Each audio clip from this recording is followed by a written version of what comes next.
नमस्कार दोस्तों। बालकांड दोहा नंबर 30 खंड का। कवन सो काज कठिन जग माही, जो नहीं होई तात तुम पाई। मैं पुनि निज गुर सन सुनी, कथा सो सुकर खेत। समुझी नहीं तसी बालपन, तब अति रहउ अचेत। फिर वही कथा मैंने वाराह क्षेत्र में अपने गुरुजी से सुनी, परंतु उस समय मैं लड़कपन के कारण बहुत बेसमझ था, इससे उसको उस प्रकार अच्छी तरह समझा नहीं। दोहा नंबर 30 खंड खा। श्रोता वक्ता ज्ञान निधि, कथा राम कै गूढ़। किमि समझौं मैं जीव जड़, कलिमल ग्रसित विमूढ़। श्री राम जी की गूढ़ कथा के वक्ता कहने वाले और श्रोता सुनने वाले दोनों ज्ञान के खजाने पूरे ज्ञानी होते हैं। मैं कलयुग के पापों से ग्रसा हुआ महामूढ़ जड़ जीव भला उसको कैसे समझ सकता था। कवन सो काज कठिन जग माही, जो नहीं होई तात तुम पाई। तदपि कही गुर बारहि बारा, समुझ परी कछु मति अनुसारा।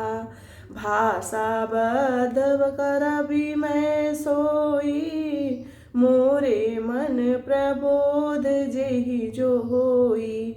तो भी गुरुजी ने जब बार बार कथा कही तब बुद्धि के अनुसार कुछ समझ में आई, वहीं अब मेरे द्वारा भाषा में रची जाएगी जिससे मेरे मन को संतोष हो।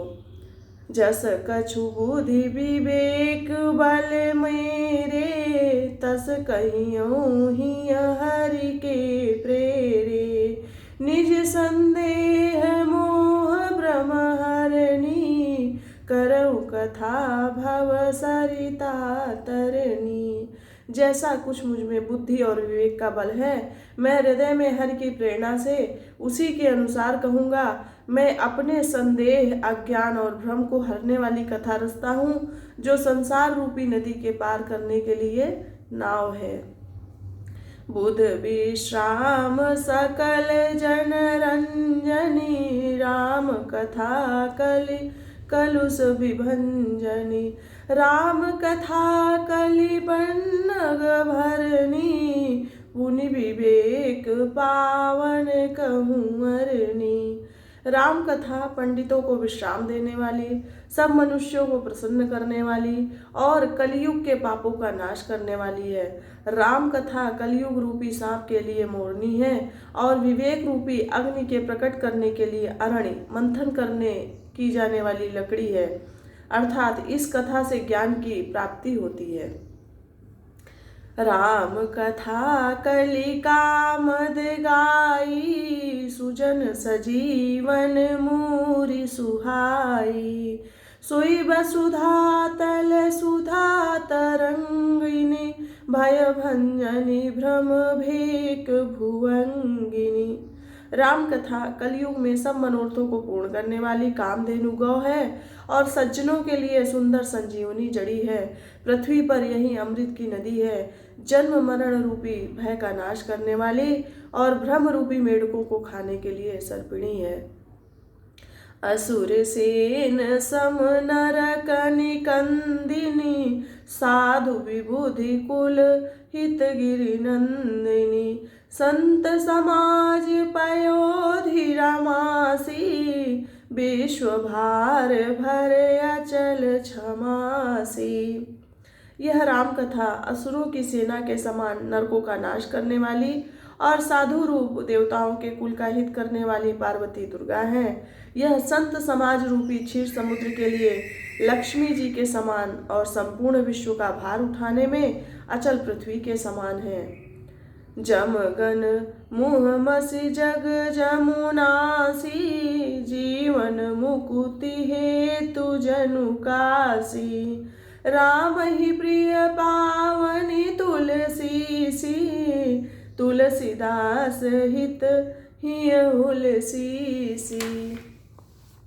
यमदूतों के मुख पर कालिख लगाने के लिए यह जगत में यमुना जी के समान है और जीवों को मुक्ति देने के लिए मानो काशी ही है। यह श्री राम जी को पवित्र तुलसी के समान प्रिय है और तुलसीदास के लिए हुलसी तुलसीदास जी की माता के समान हृदय से हित करने वाली है। शिव प्रिय में कल सैल सुतासी सकल सिद्धि सुख संपत्ति राशि सद्गुण सुर गण अम्ब आदिति सी रघुवर भगति प्रेम परमिति सी। यह राम कथा शिव जी को नर्मदा जी के समान प्यारी है। यह सब सिद्धियों की सुख संपत्ति की राशि है। सद्गुण रूपी देवताओं के उत्पन्न और पालन पोषण करने के लिए माता अदिति के समान है। श्री रघुनाथ जी की भक्ति और प्रेम की परम सीमा सी है। कवन सो काज कठिन जग माही जो नहीं होई तात तुम पाई। यहाँ पर दोहा नंबर 30 खंड का और खा के साथ अपनी चौपाइयों के साथ संपन्न होता है और अगला दोहा नंबर 31 में मैं आपके साथ फिर से हाजिर हो जाऊंगी और तब तक के लिए आप सभी को जय श्री सीताराम, जय हनुमान।